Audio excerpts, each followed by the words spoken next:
Hello folks, today's video is for week 6, day 3.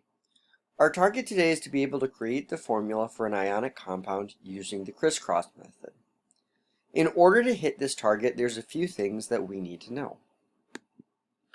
For starters, when we're working with an ionic compound, we have to recognize, we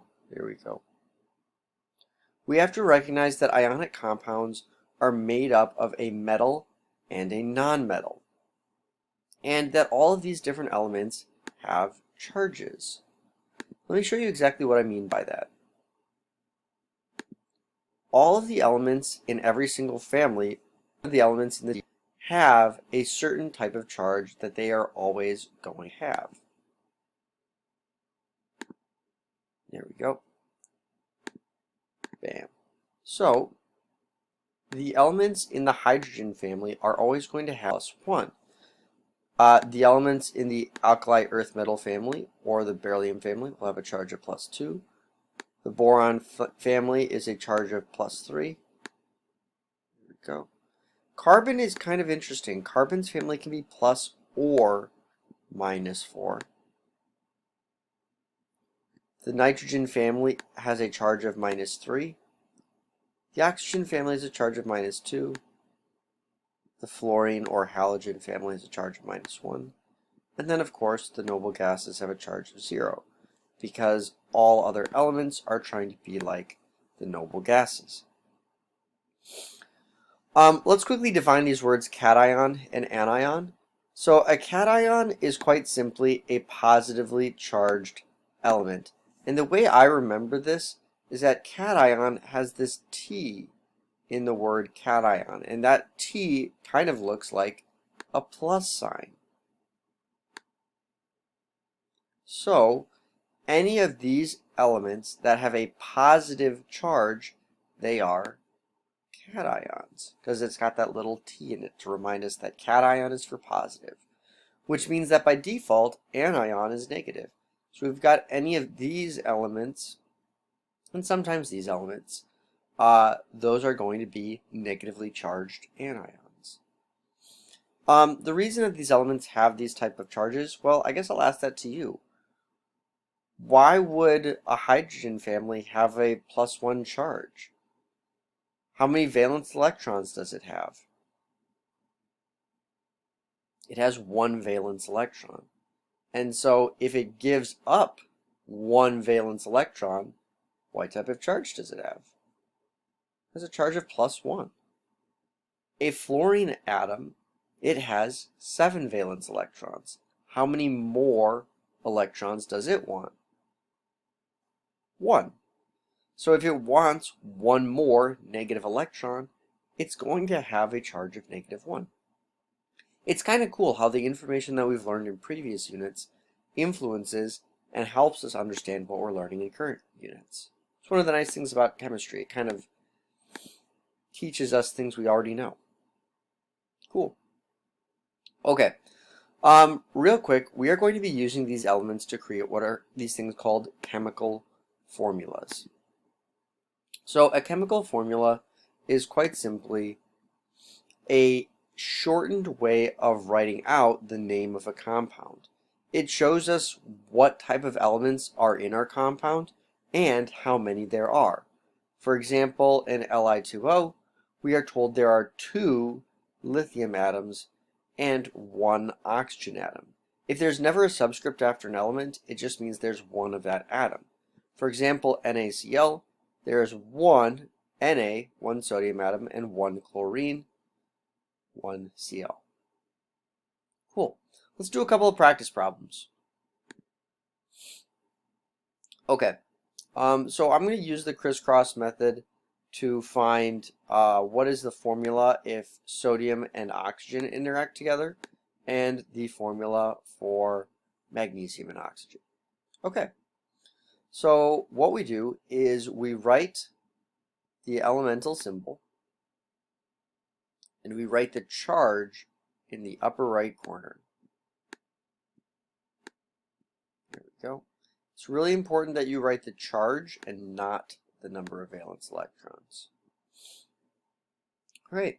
So once we've done that, we're going to crisscross our elements. We ignore the charges. We don't worry about that. That's not going to matter for right now.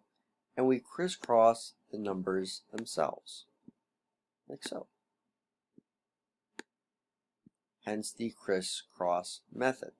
Some kids don't really like doing the crisscross method because it involves crossing through the second element. Get over it. Okay. When we do that, we've got Na 2 because that 2 crisscrossed over O. And it's O1. And remember, scientists are lazy, so we don't actually have to write the number 1 when it's there.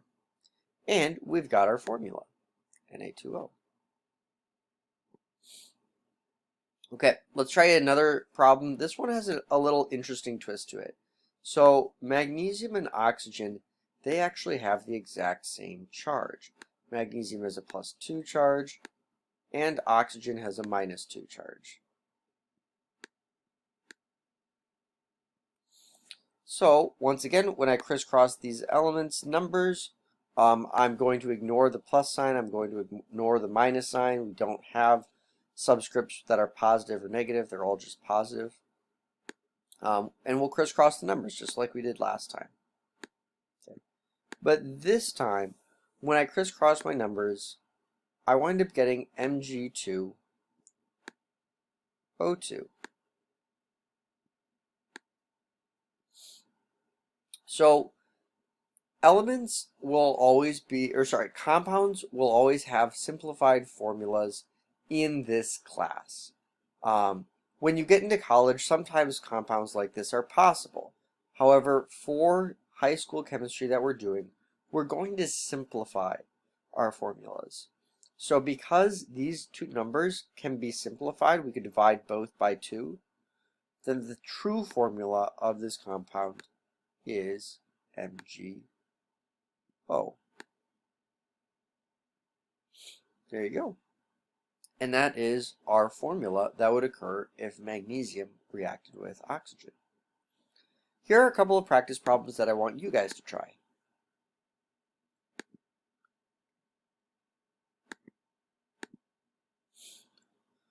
Alrighty, so the first one involves using aluminum and sulfur, and the second one involves doing aluminum and nitrogen. Do the crisscross method. What chemical formula would you get if aluminum reacted with sulfur? Let's see if you guys are right. So aluminum has a +3 charge, and sulfur has a -2 charge. So if we crisscross these elements, bam, bam, we would get aluminum 2, sulfur 3. Nice. All right, what about this next one, aluminum and nitrogen? What chemical formula would you get using the crisscross method? Let's check and see if you're right. So aluminum still has a +3 charge. And nitrogen has a -3 charge. So we crisscross our charges,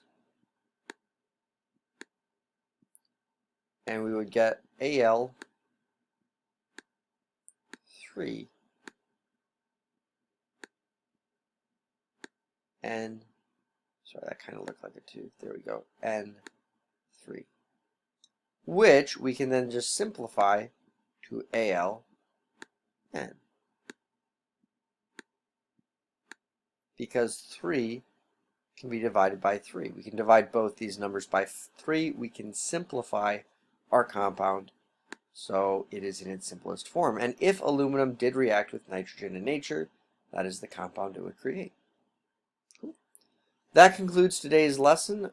Hopefully you guys feel like you have hit today's target, which was to be able to use the crisscross method to identify the formulas for any compound that was any ionic compound.